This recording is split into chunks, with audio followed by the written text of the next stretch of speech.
Assalamu alaikum wa rahmatullahi wa barakatuh. We return back to our project management series of lectures. In the previous lectures, we have started fundamentals of project management 1 and 2, and then we have taken initiation stage, in which we have discussed different things. We have discussed business case, different types of sources of project management. We have discussed visibility studies, and then we have mentioned that we have mainly three mechanisms. One is cost benefit analysis or cost benefit ratio, and then we had the weighing method, and then we had the third one, which is the cash flow mechanisms. Furthermore, we have taken the project charter, and we have identified what are the basic elements of a project charter. Today we are going to enter into the area of planning. Normally, planning involves a lot of processes. It might be the longest process that we are going to explain. We are going to have a lot of lectures on them. Previous year was planning to have only risk management and stakeholder analysis in one lecture, time management, and then cost management in another lecture. But I felt, since I'm planning to do a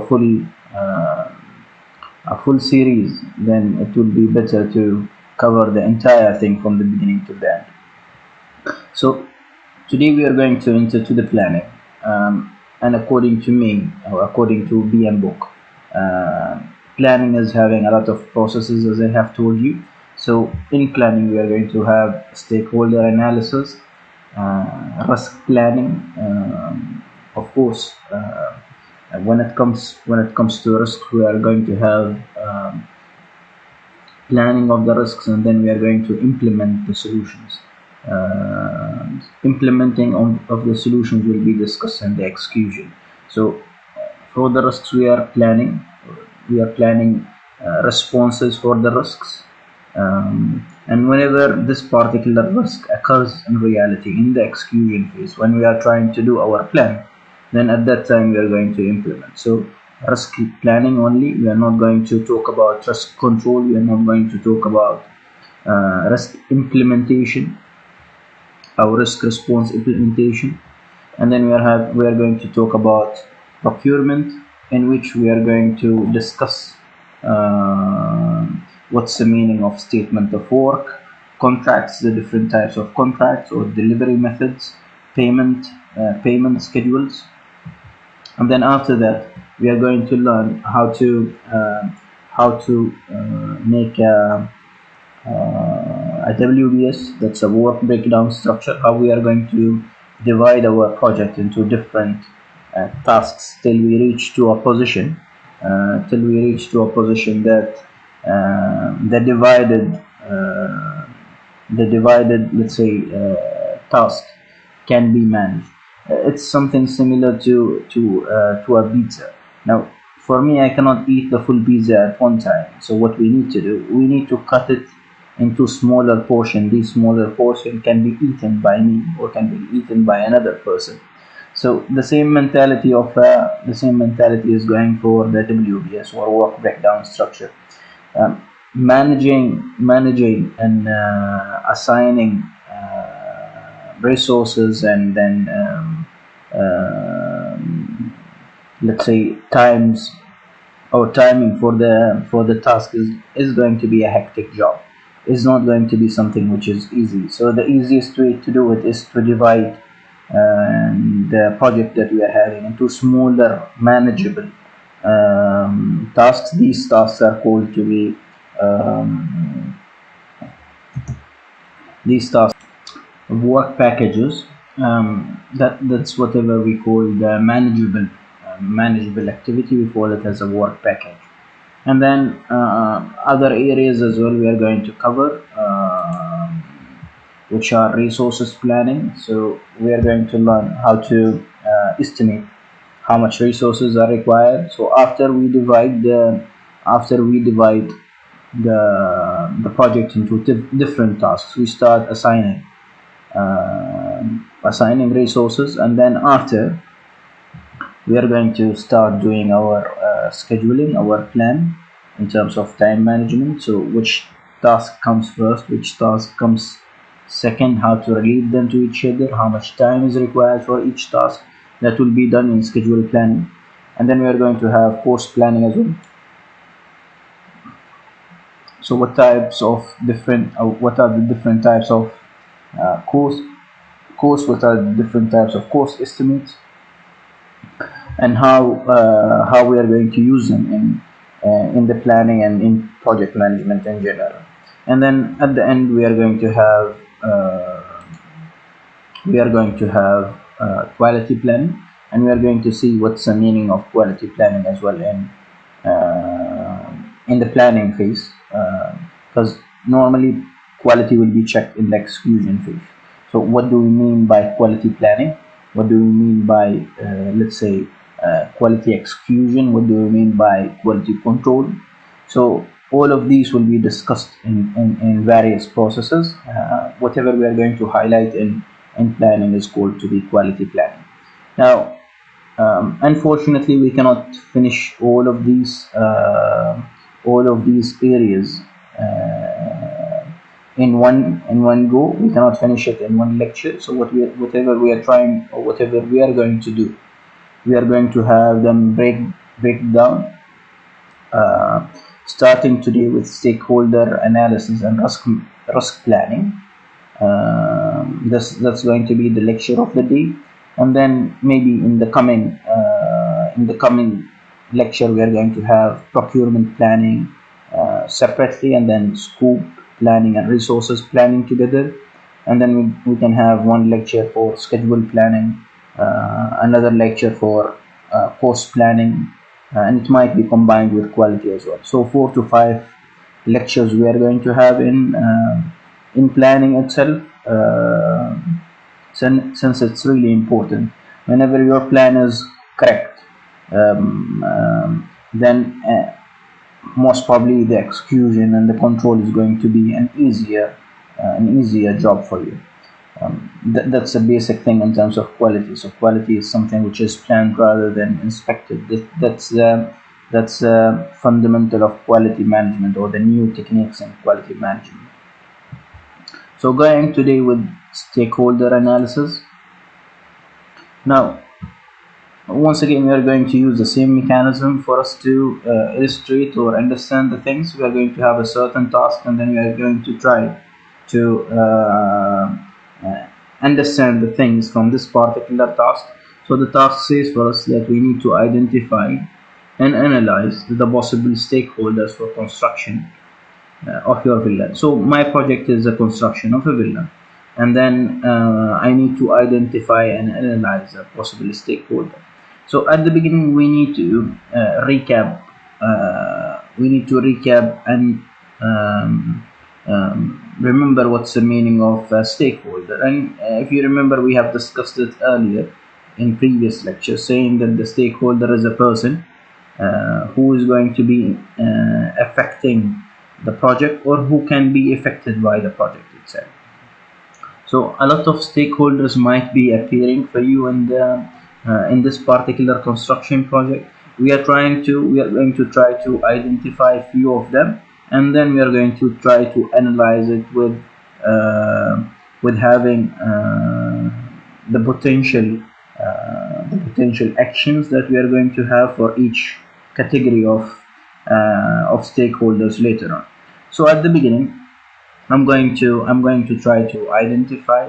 So of course the first stakeholders are going to be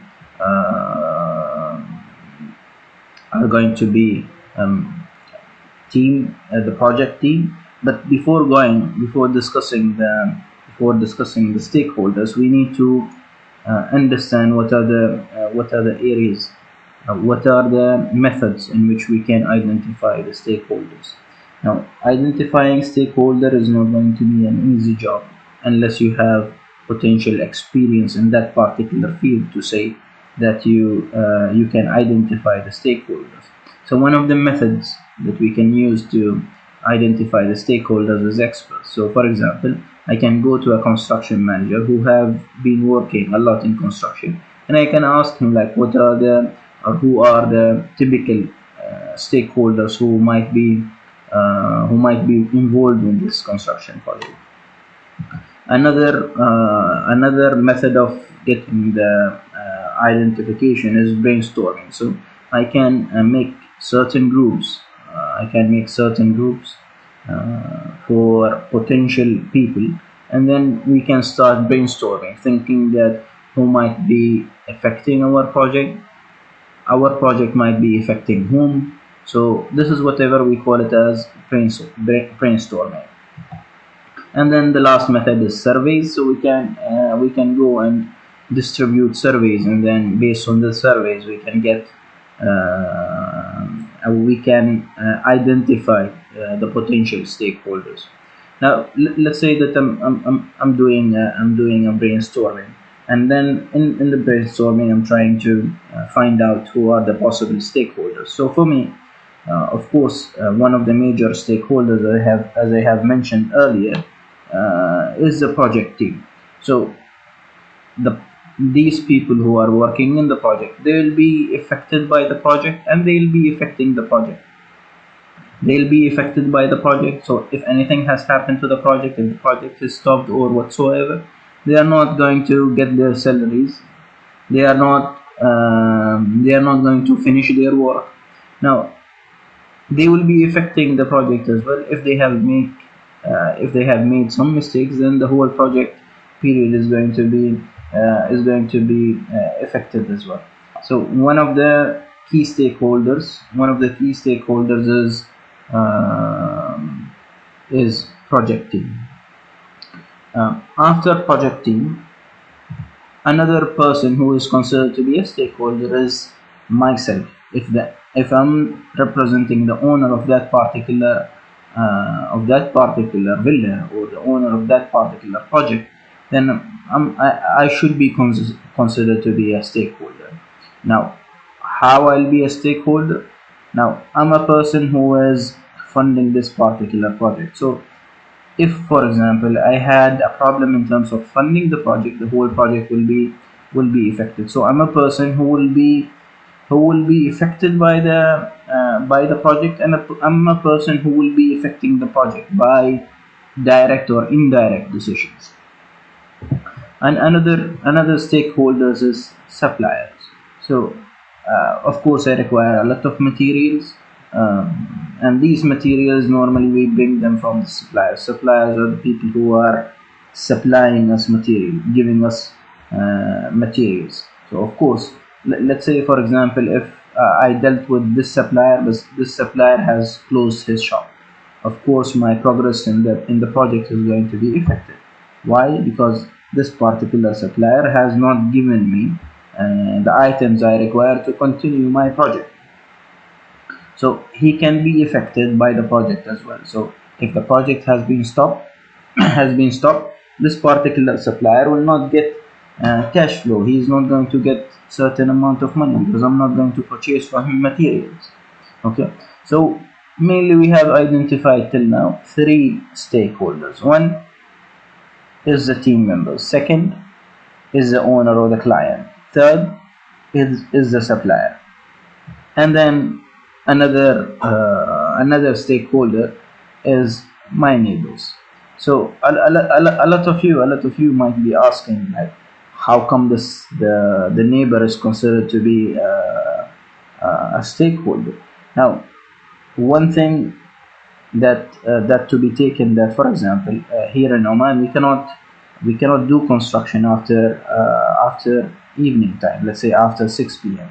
And the reason that according to the government and regulations, that we need to keep a certain timing where I'll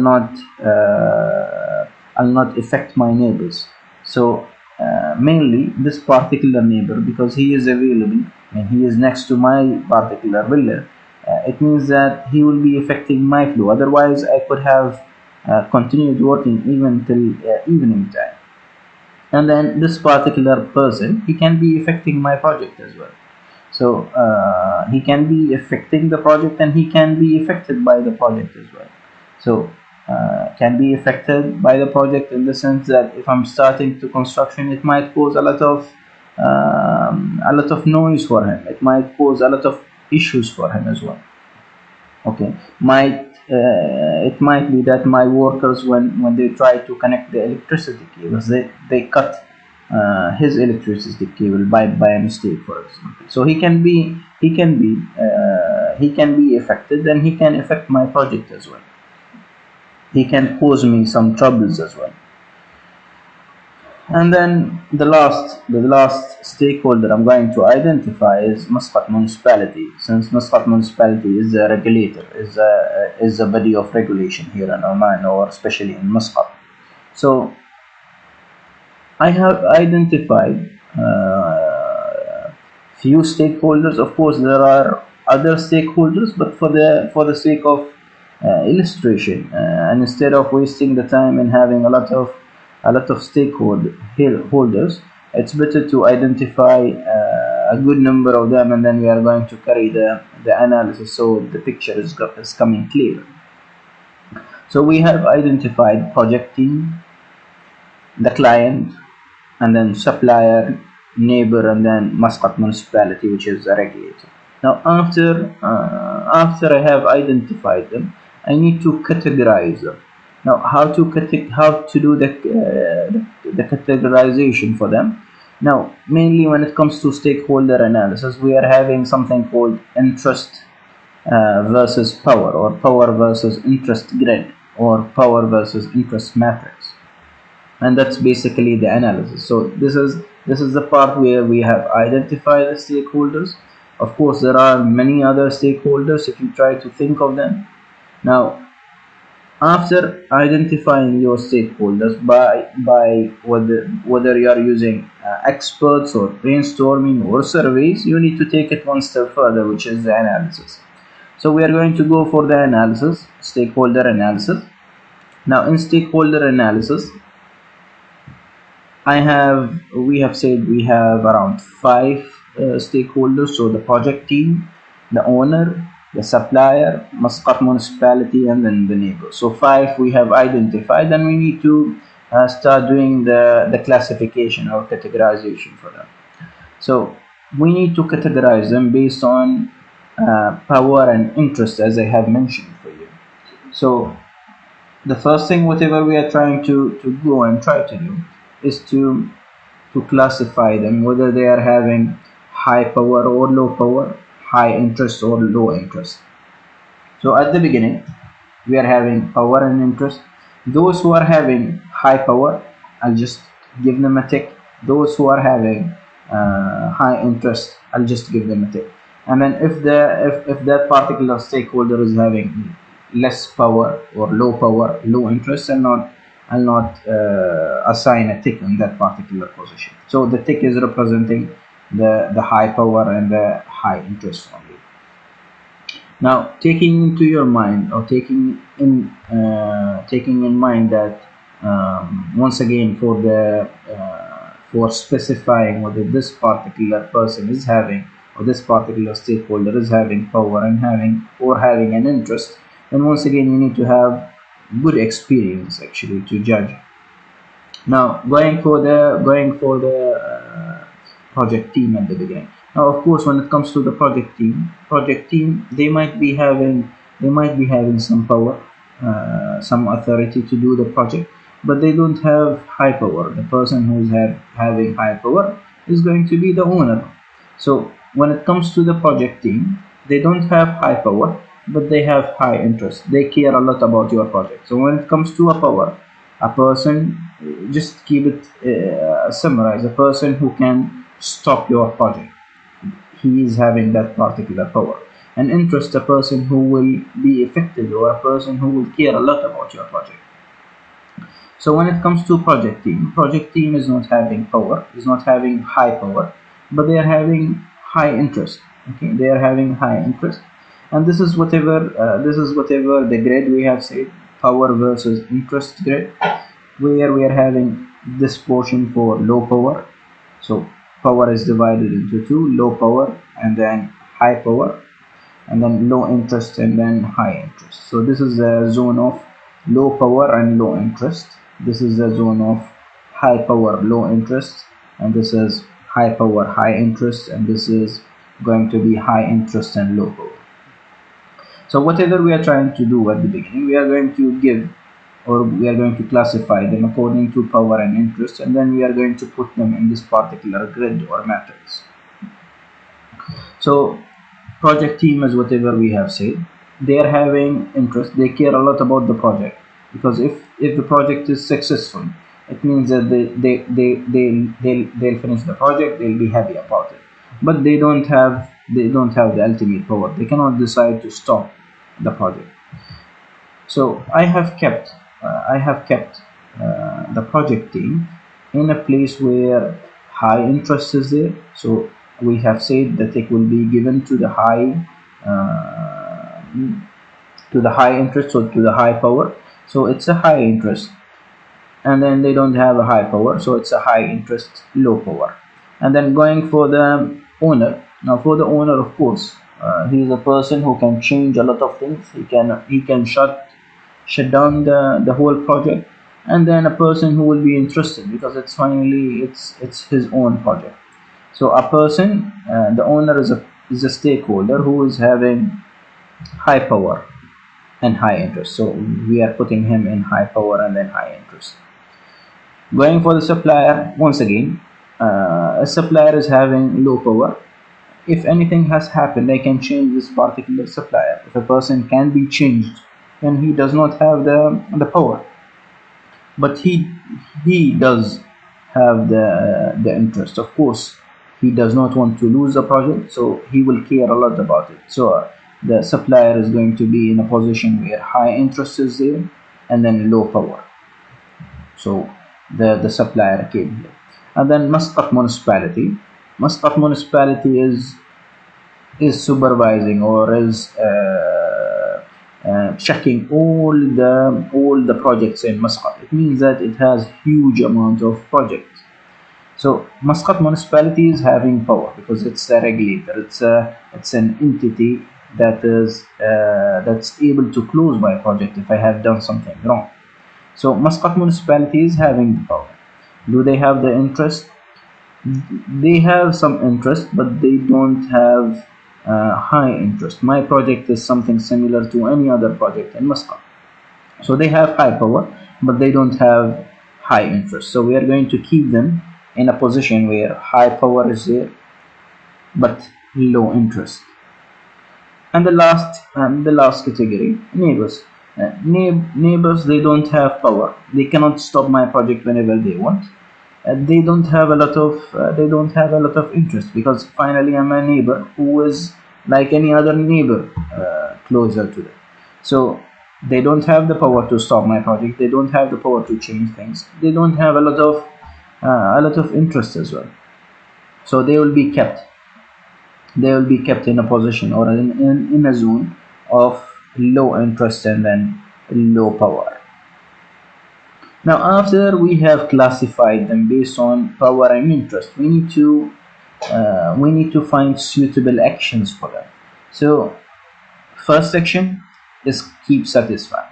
So the stakeholder who is having high power and low interest, I need to keep him satisfied. Otherwise he will cause me a lot of issues. He can stop my project. He can change a lot of things. So I need to satisfy them. The same thing with Muscat municipality. They are the regulator, so I need to satisfy them in order to finish my project. The owner.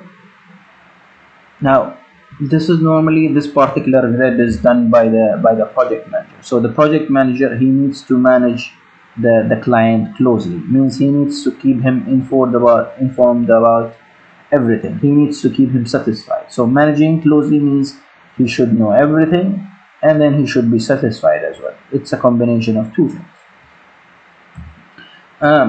When it comes to low interest and then low power, we should monitor them. They don't have interest, they don't have high power, but they can cause us some issues. Like for example, they can disturb the flow of construction by calling the municipality, saying that, for example, I have something wrong or my laborers are doing something wrong. So I need to keep them monitored only by just checking, so they will not disturb the flow of the project. And then we are having the last group where high interest is there, and then low power. So for them, if there is anything new in the project, I need to keep them informed. Okay, because they care a lot about the project, and they care a lot about any new things in terms of the project, because that will cause them to change certain things in the project as well. So once again, whatever we have tried to do in stakeholder analysis, the first thing we need to try to identify the potential stakeholders. We have different methodologies. We can use an expert in construction. We can go and ask him who are the possible stakeholders. We can do brainstorming. We can do surveys as well. It depends on the nature of the project. Now, after we have these particular stakeholders identified, we are going to take them, we are going to try to classify them based on power and interest. Which stakeholder is having high power, which stakeholder is having low power, which stakeholder is having high interest, and which stakeholder is having low interest. After that, we are going to plot them in the power versus interest matrix, and then checking the possible or the most appropriate action. So we are going to follow, or we are going to do with them. So once again, we said if a person is having high power, low interest, we need to keep him satisfied because he can stop our project. If a person is having high power, high interest, we need to manage him closely. We need to keep him satisfied, and we need to keep him informed as well. It's a combination of both of these two. And then when a person is having high interest but he does not have a high power, we need to keep him informed because he is a person who cares a lot about a project, and he can cause certain things to be changed as well. For the group of low interest and low power, we need to keep them monitored. We need only to see them, just visualizing them, so they will not disturb the flow of the project. So that's basically the stakeholder analysis.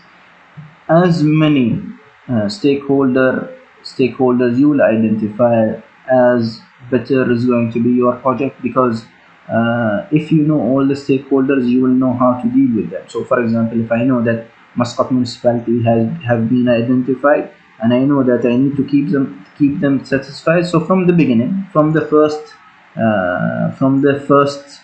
part of the project, I'll make sure that whatever Muscat municipality asks me, I'll just do it, because I need to keep them satisfied. So as many stakeholders you will have, as better your project is going to go. Going for the second part of today's lecture, which is about risks. Now, once again, we are going to have a task, and then we are going to try to solve this particular task, in which we are going to identify and analyze the possible risks for the construction of a villa. So once again, we are talking about the construction of a villa, but this time we are talking about identification of risks and then analysis of risks. Going for the first step, when it comes to risk management, normally we have four major steps. One is risk identification, where we need to identify the risks, and then risk analysis, in which we are trying to group them once again into different groups, which are low, medium, and high. And then risk responses, getting solution for the risks, and then after that risk control, Now I didn't keep risk control here because it's going to be in the controlling process. And then the last thing is to create our risk register. Okay, so we are going to learn today what's the meaning of risk identification, how to do risk analysis, and then what are the possible responses, and then how to create our risk register. So going for the first step in today's lecture in terms of risk planning is going to be risk identification. So in risk identification, what we are going to do, we are trying to go and identify the risks. Once again, we'll start by the methods in which we can identify the risk. Once again, identifying the risks for the project is not something which is easy. You need to try to obtain what is the best possible way for you to try to identify the risks. As many risks identified from the beginning, as much successful project is going to be, how successful your project is going to be. So the first identification source is going to go by reviewing the project documents. So there will be project documents, there will be project charter. So at the beginning I need to go and review them. So I'll just see what are the key risks. If you remember, we have mentioned in the project charter, one of the things to be mentioned as well are or one of the key things to be mentioned is the key risks. And then another method, which is checklist and lessons learned from previous projects. So I can refer back to previous project, checking what are the typical risks has happened in this. For example, I'm constructing my house in my villa in Bosher. So I'm going to ask my neighbors who have built their houses somewhere nearer to my villa. So I can ask them, what are the typical risks that you had? What did you face? What are the things? So previous project will be a good identification source for you. Another source is interviewing. So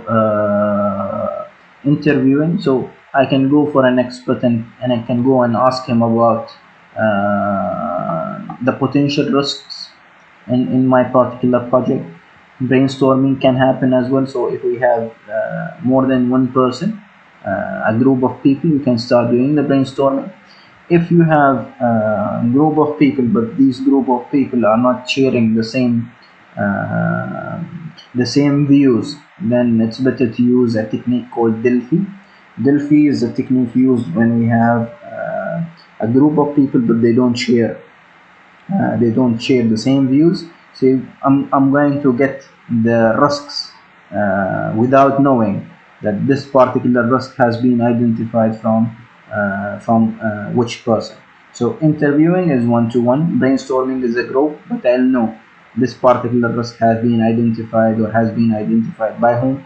Delphi technique, it's a technique where we don't know exactly who has participated. Since we have we have a group of people, but they don't share the same views. They have maybe views which are contradicting each other, which are totally different from each other. And then some risks will be identified from SWOT analysis. That's strength, weaknesses, opportunities, threats as well. So in some project charters, the project sponsor is going to highlight what are the strength keys, what are the weaknesses in this particular project, what are the opportunities, and what are the threats. And then from that from this particular analysis, I'll try to figure out what are the potential risks according to the weaknesses or the threats.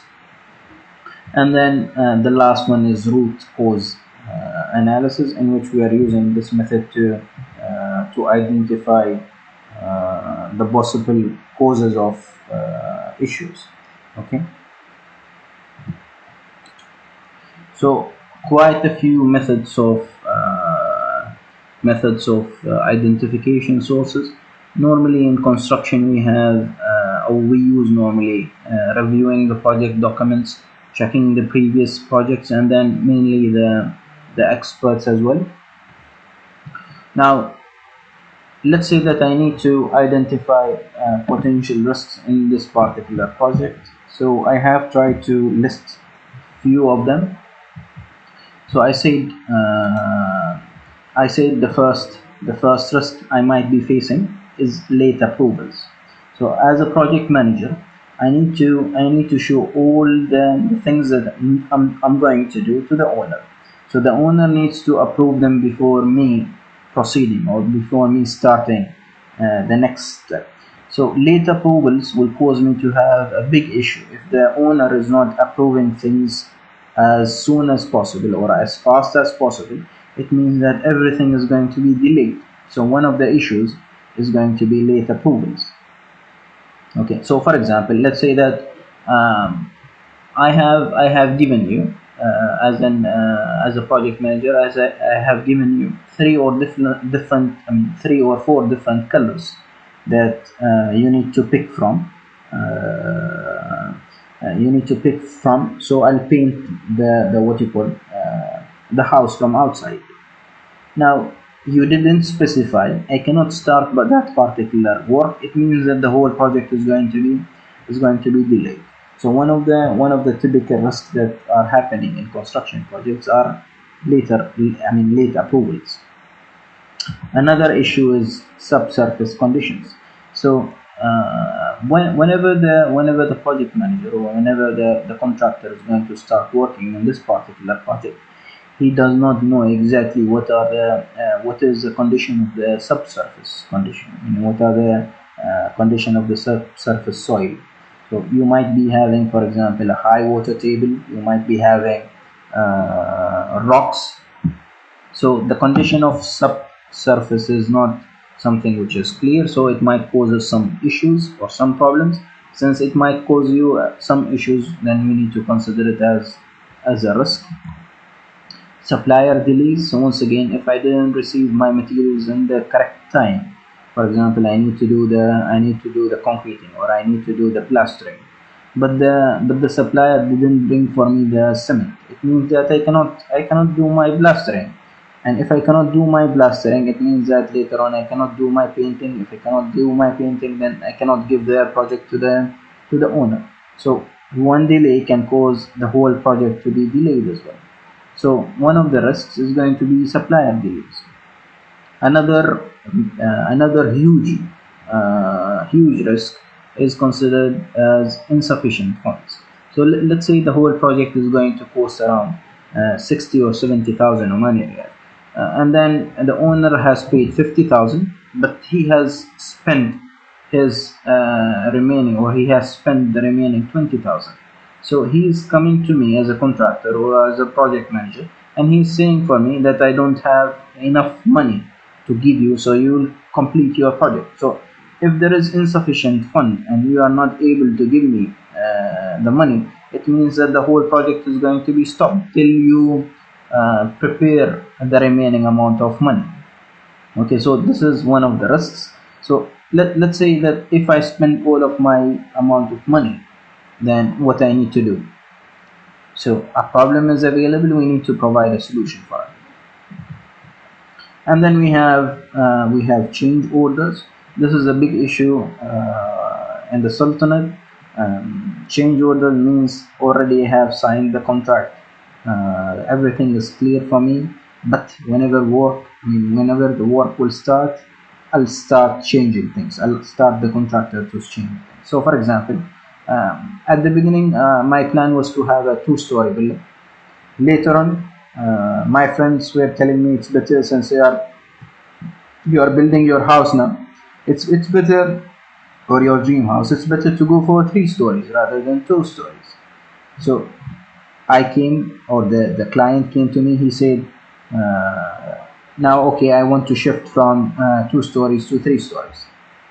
Now whenever a change order is happening, whenever a change order or a variation, we call change order or a variation, whenever one of them is happening, the whole project is going to be affected. The cost of the project is going to be affected. The scope is going to be totally different now, or it's going to be changing. The time is going to be is not going to be the same. I'll not be able to finish the project. The number of resources, it might be different. So change orders can cause a huge disturbance to the project. And then let's say I have identified another risk, which is external risks. So there are certain external risks, like for example weather, or like the existing situation of coronavirus. So these are some of the few risks that can be identified. Of course, there are a lot of other risks, like for example, uh, let's say, inexperienced staff, poor material. A lot of risks can be identified, but for the sake of uh, implementing whole risk planning, and without taking a lot of time, so you can understand the core of the concept, I have identified few things, and then we are going to work out the whole risk planning on these particular six risks. So after we have identified them, we need to go for the second step, which is risk analysis. Now these are the six risks that we have identified. We say late approvals, if the owner is not approving what you call my plans, let's say.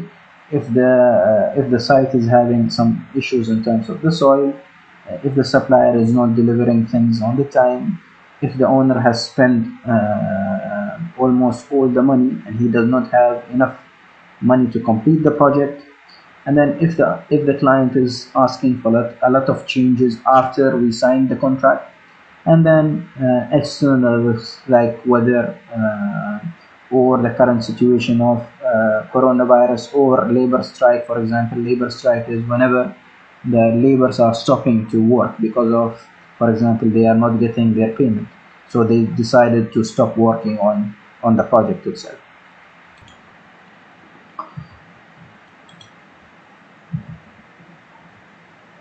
So the main idea of analyzing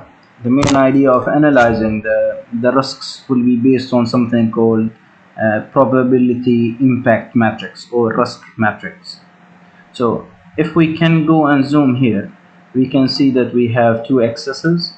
We have one axis is representing the probability, means the chances, and then the impact, how this particular risk can impact my project. Now, according to the risk matrix, risk matrix can be 9 into 9, it can be 4 into 4, 3 into 3, or 4 into 4, or 5 into 5, that depends. These are representing how many categories of impact and how many categories of probability. If you can see that we are having 5 here into 5 here, so this is a 5 into 5 matrix. So 5 levels in probability, 5 levels in impact, so we call it 5 into 5 matrix. Now if you can go and see, for the impact, we have divided it into 5 categories that we have said.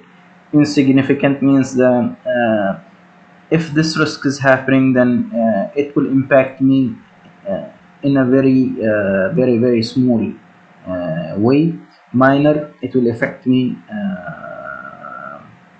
but not that much. Significant, it's affecting me. Major, it's affecting me heavily. Severe, it can cause you to close your project. So again, if insignificant, it has some effect, but it's very small. A small effect, let's say a medium or a moderate effect. High effect, and then effect that can cause your project to close. Rare, in terms of the chances, this risk can be happening rarely, means maybe once in a year. Unlikely, it can happen, but it won't happen always. It's like sometimes. Moderate, average. Likely, it happens, but not always. Very likely, it will happen, means mostly it's happening. Okay, So it's like 20% of chances happening from 0 to 20, 20 to 40, 40 to 60, 60 to 80, and then 80 to 100%. Okay, so what we try to do, we try to classify the risks that we have identified earlier. We try to classify them based on these levels of impacts and these levels of probability. So how to do that one? We're going to return back. We are going to see something called P, which is representing the probability, something which is called I, and that's representing impact, and then at the end we have a value. We have an equation representing R is representing risk. So risk is a multiplication of probability multiplied by impact. Okay, so what we need to do, we need to specify first what's the probability level and what's the impact level. We need to multiply them and then get the risk value. Now if you get the risk value, you will know whether your risk is happening in the green zone. The green zone is representing small risk, and then the yellow region is representing a medium risk, and then the red color is representing a high risk. So let's say late approvals. Now late approvals, they might be happening, they are not happening always, but if they happen, they will impact a lot, because if the approval is not coming, it means everything after that particular approval is stopping fully. So I cannot proceed my work unless he is approving, unless he is satisfied. Okay, so that's for the late approvals. For the subsurface conditions, once again, the probability, there is a small chance of having big issues in terms of subsurface conditions. And then impact, if we found some issues, it will have some effect, but it's not an effect that is going to close my project. The same thing for the supplier delays, insufficient fund. Now of course it will not happen always that the owner has already spent all of his money, but if it happens, then it will cause a huge of effect on the project, and it can cause your project to stop. That's why we have given it an impact of 5. Change orders. Here in Oman we have a lot of change orders. The client is changing a lot of things, so it will happen. So it has a huge, huge probability, means the chances of change order happening in my project is high. If it happens, it will impact my project a lot. It will impact my scope, it will impact my time, it will impact my cost, it will impact almost everything. External risks, once again, external risks, they are not happening always, so they have low probability, but if they happen, they can cause severe severe impact to your project. Now how would you get these values? Now these values normally will be coming from a person who is having experience. So either you go and do the brainstorming once again, or you go and ask an expert, which is the most proper way now. The most proper way for this method is a person who have experience project which are similar to this particular project. So according to my experience, I have tried to identify what is the level of probability, what is the level of impact. So after we have done this particular classification of probability and impact, we can get the risk value, and you can say if we multiply our probability by the impact, we are going to get 8. 8 is in the green zone, so that's representing low risk. And then we can say 9, 10, and then 10, they are in the medium or moderate region. And then we have high risk, so we have small, medium, and then a high risk. So we have 1 high risk, we have 2 small risks, and then we have 3 medium risks. Now, why do we do this particular classification?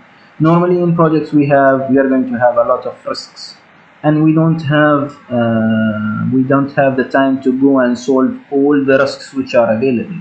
So the priority is going to go for those risks which are having high value of impact and high value of probability. So for me, the most important thing right now is to get a solution for the change order and to get a solution for the medium risks. Late approvals and subsurface conditions, they are having lesser impact for me, since they are having lesser probability and lesser impact, so they are having lesser priority compared to the other ones. Okay, but since there are only 6 in this particular example, we are going to try to get responses for all of them. So once again, what we need to try to do, we need to identify the risks. After identifying the risks, we need to give the level of probability and the level of impact. Now, after getting these two levels, we are going to multiply these values. We are going to get the risk value. After getting the risk value, you will know whether that particular risk is available within the group of small risks or medium risks or big risks. And the priority will always go for big risks and then medium risks, and then if you have time, you will go for the smaller risks. Now, after we have done risk analysis, we are going to go for the responses. Now, we need to understand the responses. We have 5 typical responses. Now, you need to understand, first thing before going to discuss the responses, that risk can be defined as the likelihood of an event that can be impacting my project. So once again, we have said R is equal to P multiplied by I. P is representing the likelihood or the probability, and then I is representing the impact. So risk is defined as the chances of any task impacting my project. So chances representing P, impact is representing or representing impact, which is I. Risks can be positive and can be negative. We shouldn't translate risk literally to Arabic. Risk is different from danger. Danger is something which is always negative. Risks means, let's say, chances in Arabic. These chances can be good chances, they can be bad chances. So we have positive risks and we have negative risks. And I'll give you an example. Let's say that I have my construction project, and then the prices of the steel right now is reaching 200 Omani Riyal. The prices are very high. So I have what you call I have number of steel bars. So I said, let me not buy today. I'll just buy after 2 weeks or 3 weeks. So what has happened? I have taken a risk that I'm not going to purchase and the steel bars now. I'm going to purchase them after 3 weeks. Now, after 3 weeks, there are two things can be happening. The first thing, the prices of the steel can drop to 150. So if it dropped to 150, it means that this risk has been going to go as a positive risk. Means I didn't have to pay 200, I have paid only, or I'm going to pay 150. And it can go in a bad scenario where the prices of the steel bar are going to go for 220, for example. So if it goes to 220, it means that this is a negative risk. So risk can be negative and it can be positive. Whatever we are trying to go and do, we are trying to reduce the negative. We'll try to reduce the negative risks, and then we'll try to enhance, or we'll try to increase the positive risks. So these are the six identified risks, and already we have done the probability and the impact values for them. We need to understand that there are five actions or 5 responses or 5 solutions suggested by the BM book or the BMI. One is escalate or terminate. So if we have huge risks, like for example, if we have an issue which is insufficient fund, or we have an issue which is having a risk value of 25, and for me as a project manager, I cannot go and solve the problem myself. So there will be the proper solution will be to escalate it, to take it to higher level. So as a project manager, I cannot decide on this one. I'll take it to the owner. So the owner needs to decide whether he can solve this particular issue or he will terminate the project. Terminating means canceling the project. So escalating the project, escalating the risk, it means if the risk is very huge, I cannot solve it myself as a level of project manager. I need to escalate it. I need to take it to the higher person, which is the owner or the program manager or the portfolio manager, and then they need to decide whether to continue or to give a solution or to terminate the project. The second solution is to avoid. So let's say that we have a risk, but there are two solutions for this particular risk. So let's say, for example, I'm going to take the project management course, but there is an issue with that project management course, that one of the previous lecturer was a person who was harsh a little bit, who was unfair with the students. So you can only avoid that particular lecturer if there is another alternative, if there is another choice. So avoiding will be happening if you have two choices. So I'll avoid this particular risk, I'll go for something else. Okay, avoiding will be happening normally for huge risk or for big risks, but we have another option for it. So instead of doing it in this way, we are going to do it in the other way. That's avoiding. And then mitigating, which is the typical used solution or response in construction. We call it as mitigation or reduction. So we try to reduce the effect of that particular risks to something lesser. So if that particular risk is considered to be big, then we try to reduce it from big to medium. We'll try to do some measures, we'll try to do some actions in order to reduce. And then transfer. So if I can't, for example, mitigate it, if I can't reduce that particular risk, then I'll go and transfer it to somebody else. So for example, if the risk is very huge, or I don't have a lot of information, let's say for example, a good example of transfers, for transfer is the insurance. So for me, let's say that I have done the insurance for my car, and unfortunately I have done an accident. Now I'm the person who have done the accident, but all the fees and everything has been transferred to somebody else. All the risks have been transferred to somebody else, who is an insurance company. So what did we try to do? I took the risk from my head to another person. That's the meaning of transfer. And then we have the last option, which is accept. So we need to understand that we have three levels, which are big risks, medium risks, and then small risks. First thing, if the risk is very huge, we'll try to escalate it to the top management. They will decide whether to give solutions or to terminate the project. Termination also always will be the last option. Now, if the risk is huge, or if the risk is big, but there is an alternative, then we'll go for avoiding that particular risk. Now, if avoiding cannot be happening, then we can go for mitigation. We'll try to reduce the risk. If risk cannot be reduced, then we'll try to transfer it to somebody else, like an insurance.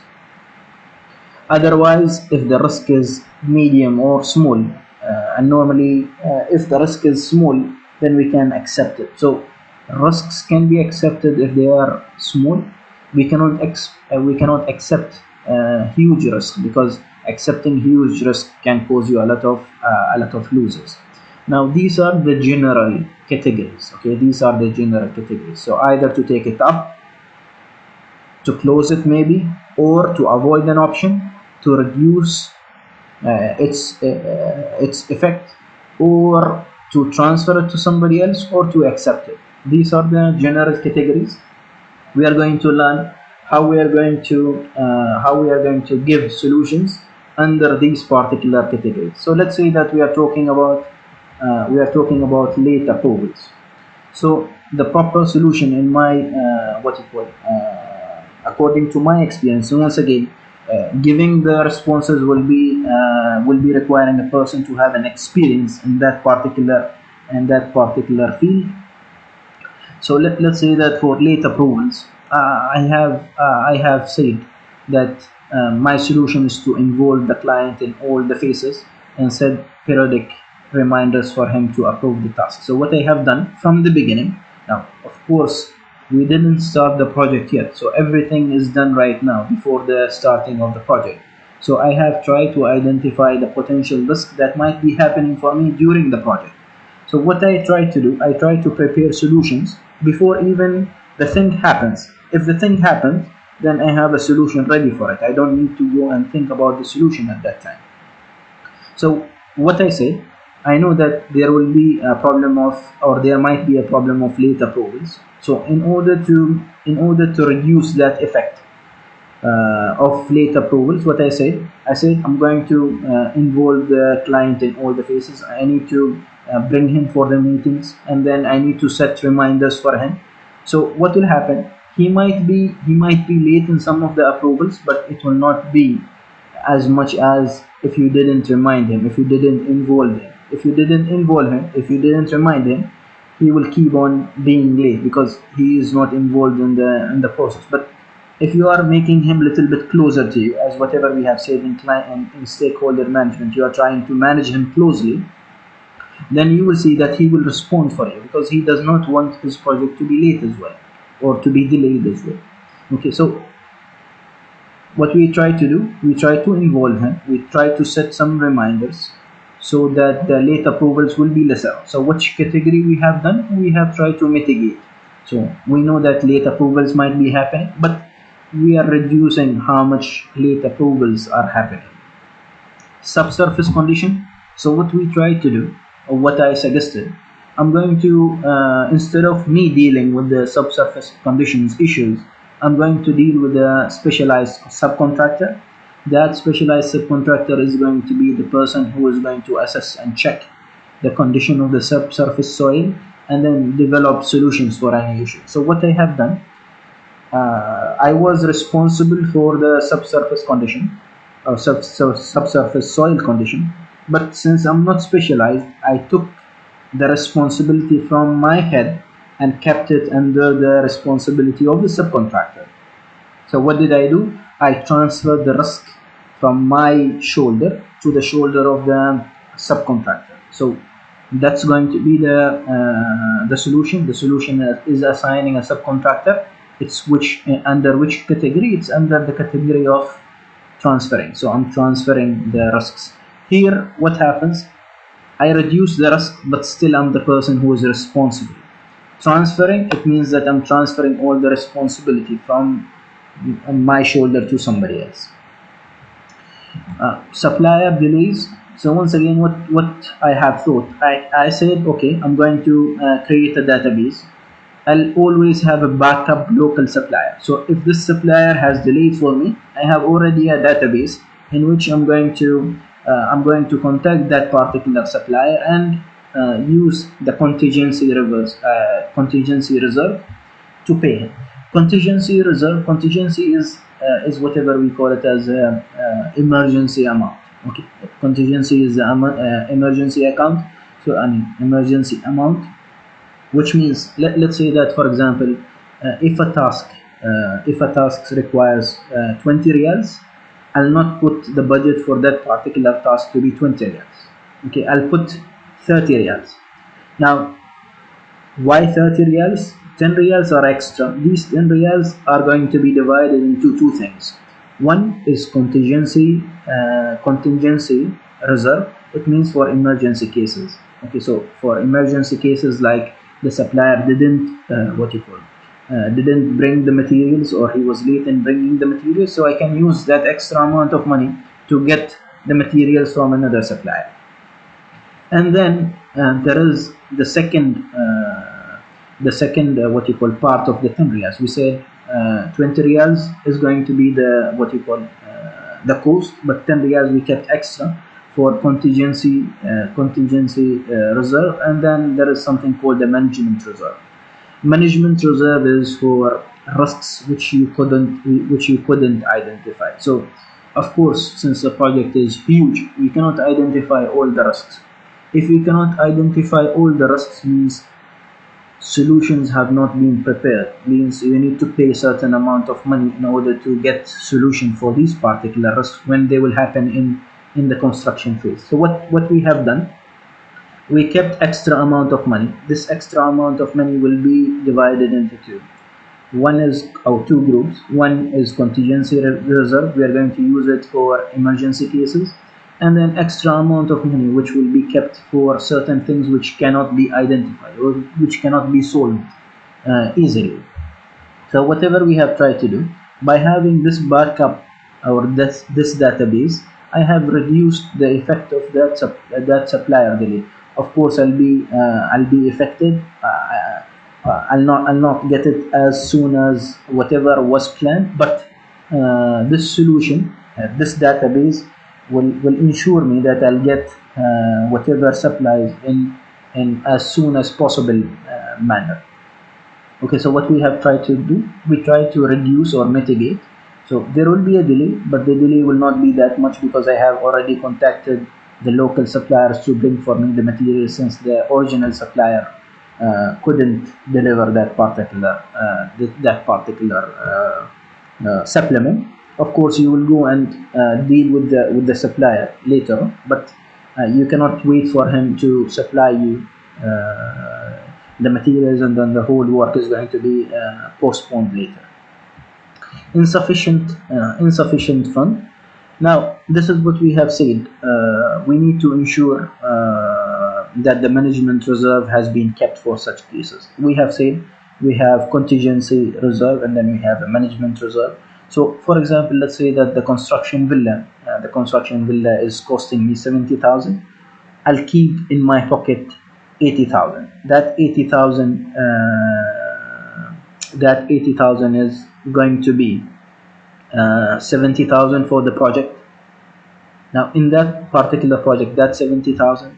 Under that 70,000, it might be 60,000 for the project, 10,000 for the emergency cases, and then I kept 10,000 as an extra amount of money for conditions which cannot be solved, like for example insufficient fund. So once again, the whole project cost was around 50,000. 10,000 was kept emergency, and then 10,000 was not even from the cost of the project. That was from the budget, but it was kept extra from the beginning. So in case of any big issues, this management reserve will be used only. So it shouldn't be used unless there is a big issue. So what we try to do, by doing this management reserve and by doing this contingency reserve, we are going to mitigate. Of course, it will not solve the issue completely, but it will try to reduce its effect. Change orders, and once again, we said change orders is change order or variation is a huge issue. It can cause you a lot of issues. So what we try to do, we need to educate the client. We need to ensure for him that from the beginning, I'll be sitting with you as a project manager. I'll be sitting with you since you are the owner. I'll be sitting with you. I'll clarify for you everything. If you require any changes to be done, they should be done from the beginning. Changing things after the contract is signed, after putting the whole plan, after setting all the budget and all the time for the tasks will affect a lot of things. It will cause your whole project to be delayed. So what is the best thing to do? The best thing is to set regular meetings. Especially these meetings will be with all stakeholders, and they will be in the initiation stage. Okay, we are going to sit with them, clarify everything. If you need anything to be changed, then it should be changed from the beginning. So what did we try to do? We try to reduce the amount of change orders. So even if we sit with them at the beginning, they might be changing things later, we know, but they will not be changing as many as if you didn't sit with them. Okay, so what happens here? Sitting with them, clarifying things with them, clarifying all the objective and scope is going to reduce the chances of any change later on. So once again, this is going to be the solution. It's going to be under which category? It's going to go under category of mitigation. Now going for the last risk, which is external risk. Now external means you don't have the control over that particular risk. So I have given three particular three particular examples, and I have tried to assign proper solutions for them. So the first one is weather, second one is the labor strike, and then the third case is coronavirus case. Okay, so in case of the weather, once again, I cannot control the weather. It's external, something which is external. So what I have tried to do, I have tried to have a valid insurance. Means I'm going to deal with a company. The company is going to be having the full insurance of that particular site. What I have done here, I have shifted the responsibility from my shoulder to another company. Okay, so we have done a transfer.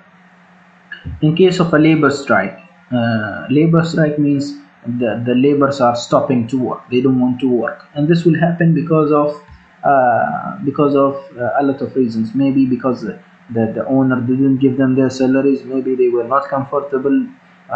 Maybe the site, the facilities of the site were not that good. So in order for you to solve this particular issue, you need to ensure that the site is a comfortable the site is comfortable for them, and then they are getting paid regularly. So whenever you are when you are assuring they are getting their rights, they will never have that labor strike. So what did I try to do? I tried to reduce the chances of having that labor strike by ensuring a comfortable working place, by ensuring that they are getting their rights and their salaries. Okay, so what did I do? I tried to reduce, which is under the umbrella of mitigation. Okay, now the last external risk might be happening is something like coronavirus right now. Now let's say that the government has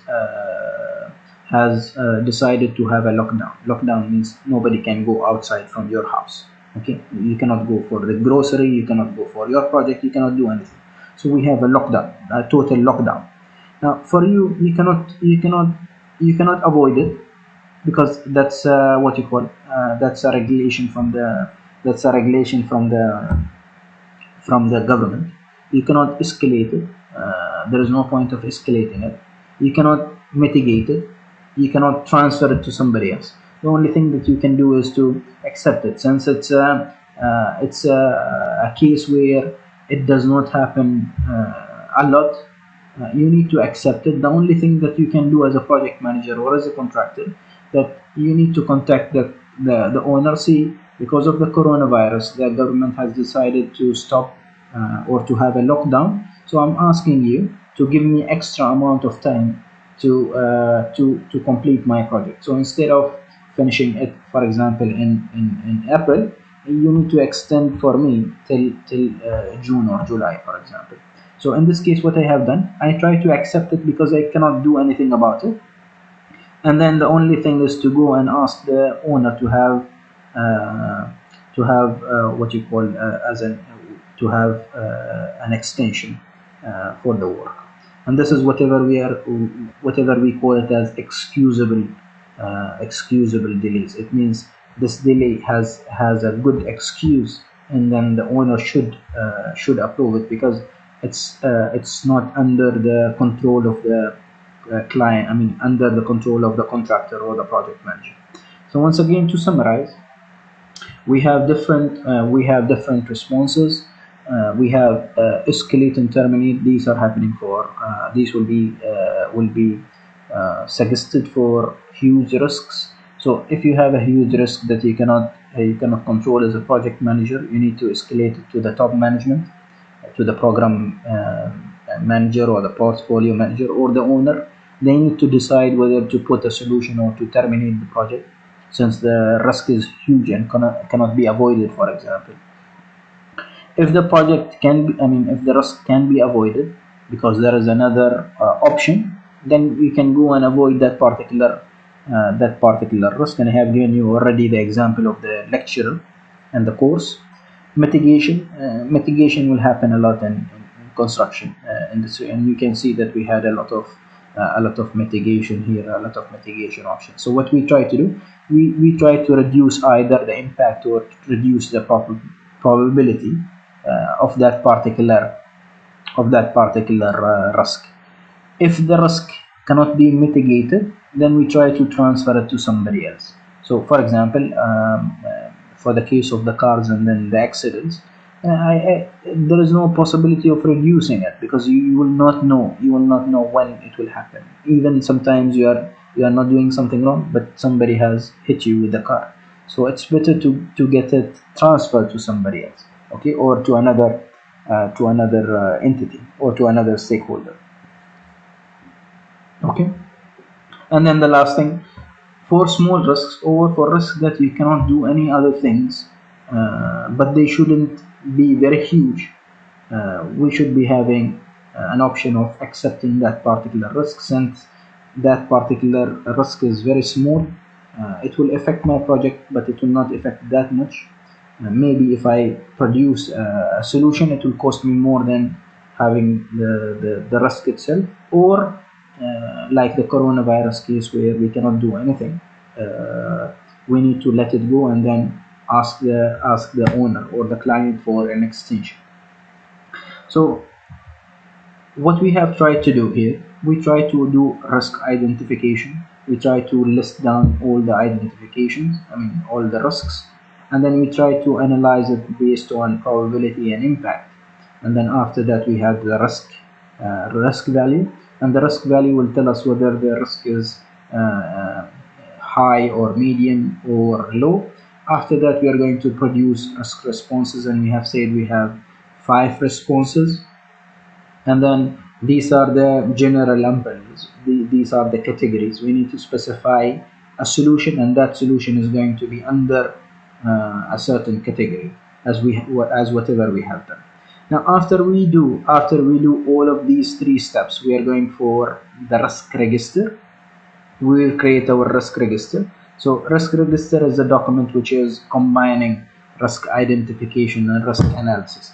Now we have 2 things you need to keep in your mind. One is risk matrix. So risk matrix is where we have showed the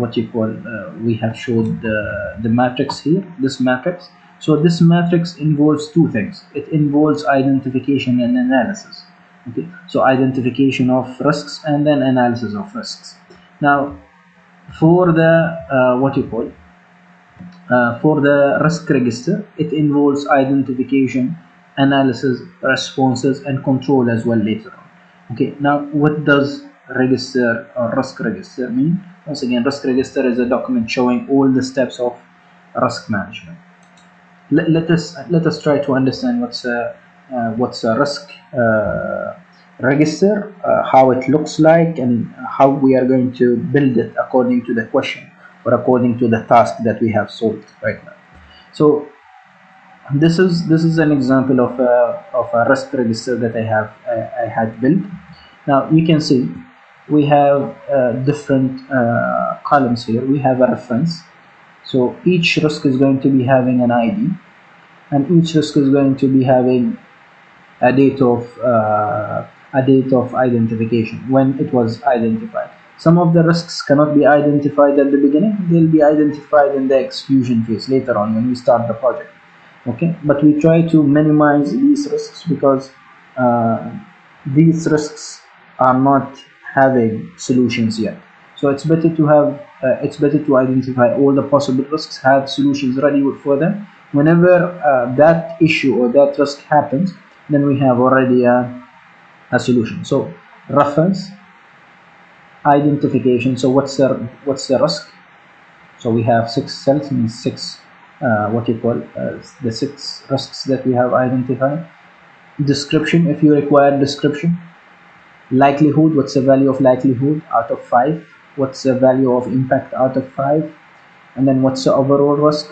Is it medium, or is it high, or is it small? So it involves identification, it involves risk analysis, and then once again it involves the responses. So we have identified all of them. Now it will involve something extra, which is, now after we decided our response, how much is going to be your, how much is expected risk, now after, how much is the expected risk value after you supplied your response. So if this risk has happened and I applied this particular risk, how much is going to be your risk value? Now this will be updated later on in the what you call, in the risk control. Now this is only an expected thing. Later on, when things happen or the risk happens in reality, in the construction phase or the execution phase, you are going to have real impact value and real probability value.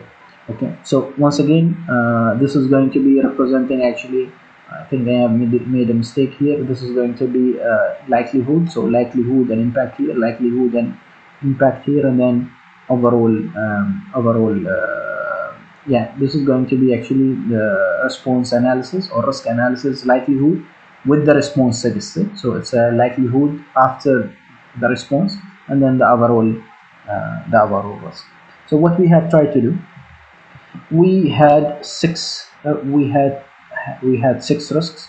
So I called them 1, 2, 3, 4, 5, 6, and then I have input the date, which is 10th of April, the date of yesterday or the date of today. So that's the first thing that they have done. The first thing is to input the referencing. After that, what I have done, I try to input the risk. So I said late approvals, subsurface conditions, supplier delays, insufficient funds, change orders, and then external risks. These are the risks that I have identified earlier.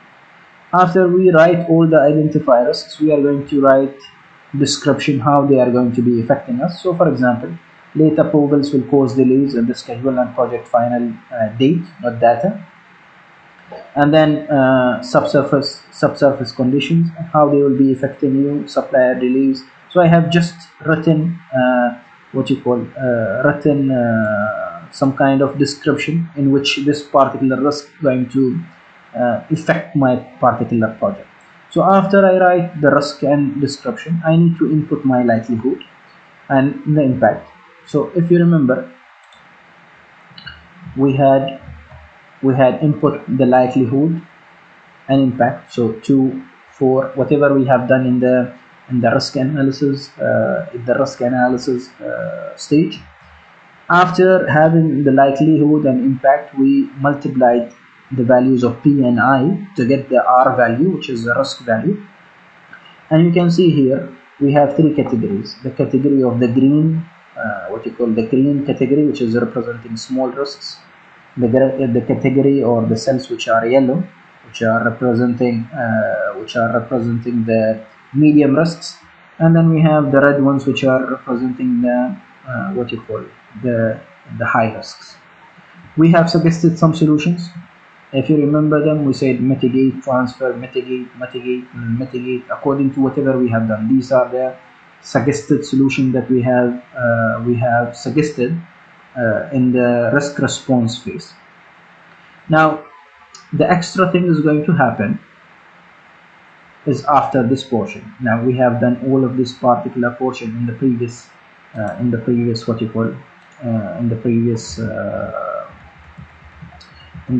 tasks. So now after I apply, if I apply this particular, if this risk has happened and I have applied this particular response, then how much is going to be the likelihood and how much is going to be the impact, how much you are expecting. So at the beginning we are going to expect certain values. We are going to cross check the overall risks right now. If you are satisfied with the overall risks, means these responses are fine for now.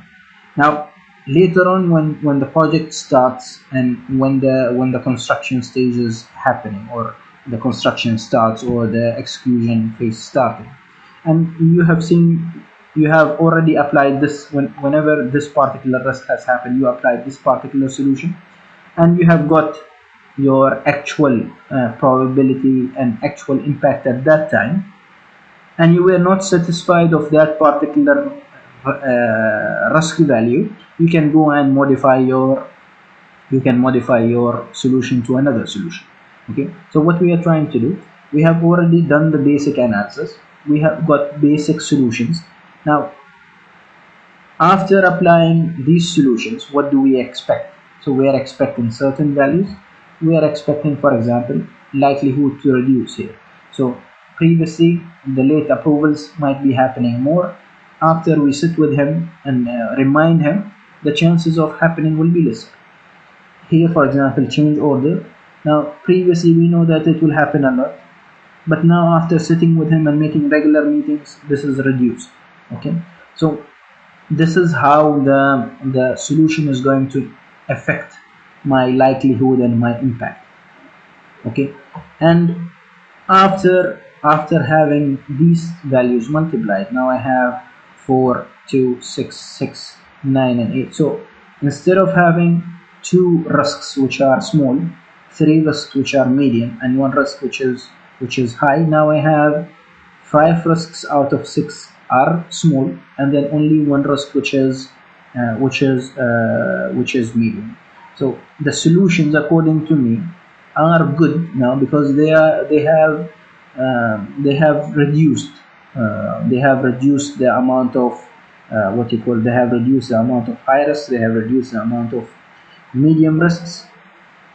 Now these are the solutions that I have suggested. Once again, in project or in risk control rate, later on, what we are going to do, we are going to check, or we are going to apply these solutions whenever the risk is happening. We are going to compare the expected values that we have given right now before the starting of the whole project, and we are going to see the overall risks. If the overall risk is solving my initial issue, then the risk response is good. If it's not, then it means that the solution didn't work it out. You need to change your solution. Okay, so by doing all of this, we have finalized the risk planning. To summarize whatever we have done today, we have illustrated risk planning, and we have said, we have initiated, we have started planning phase. We have done at the beginning of the session, we have done stakeholder analysis. In the stakeholder analysis, we have done identification, and we specified that there are certain methodologies to identify the stakeholders. After that, we used interest power grid or interest power matrix in order to classify the stakeholders, and after that we had certain solutions for them. So 4 solutions, if you remember them: monitor, manage closely, and then keep satisfied, and then keep informed. And then we went for the risk planning, and we started the risk planning with risk identification. Once again, we said risk identification requires certain methodologies, like the interviews, and then the experts, and then brainstorming, Delphi as well, the Delphi technique.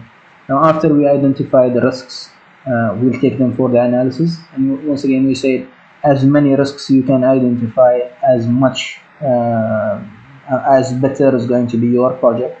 You are going to be a little bit safer. You have already identified solutions for your risks. So after you identify the risks, you will take them further for the analysis. So for the analysis, what we need to do, we need to classify risks according to the probability and impact. You can use 3 into 3 matrix, or you can use 5 into 5 or 4 into 4. That depends on how many number of risks, normally how many risks that you have in your project. We have used 5 into 5, and we have given each risk, we have given it a probability value out of 5 and impact value out of 5, and then we use the equation of R equal to probability multiplied by impact to get the value. And that value, we just used the risk matrix. We have a risk matrix in which we have 3 regions. One is the green region, which is representing small small risks, medium risks for the yellow, and then red risks, which is representing high risks. After that, we have started preparing responses, and we have said we have 5 types of responses. For huge risk that we cannot manage as a project manager, we need to escalate it, take it to higher authorities. They need to decide on it, whether to give solutions or to terminate the project. If the risk is huge, but it can be managed and there is another solution for it, we need to avoid that particular risk, checking the other solution. If it cannot be avoided, then we need to try to mitigate it from high to medium or medium to low. So mitigation. When mitigation is not possible, we'll try to go for transfer to another entity, so they'll take the responsibility to their shoulder. The last option is accepting. So accepting is used normally for 3 things. One is used for small risks, and then it's used for cases that we cannot deal with, like coronavirus, and then we use it for positive risk. Of course, if there is a positive risk, I'll accept it. I'll not go and avoid it or mitigate it or whatever. Anyhow, we are going to accept it or enhance it. That enhancement is another solution for positive risks only. We try to increase the probability. So after learning the 5 responses, we try to get or 5 categories of responses. We try to get proper solutions or proper responses for each risk. After that, we used our risk register, and we said the difference between a risk matrix and a risk register. Risk matrix, you are showing or involving only two steps, which are risk identification and risk analysis.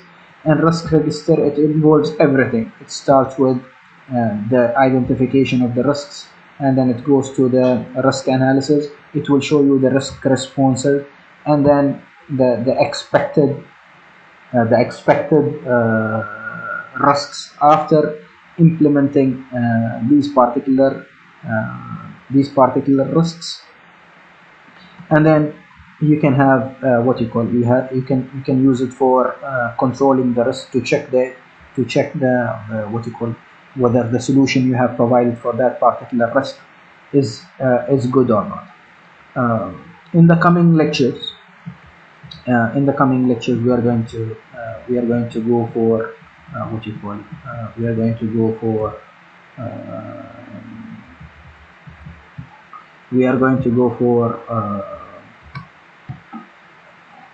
let's see what's the coming portion. We are going to go for procurement planning, where we are going to talk about statement of works, different types of delivery systems, different types of payment methods, and then we are going to have scope planning and resources planning. We are going to do them together. So hopefully next lecture is going to be dealing with procurement planning only, since it's a huge chapter as well. Thank you very much for listening to me. Hope you enjoyed today's lecture. See you tomorrow, inshallah.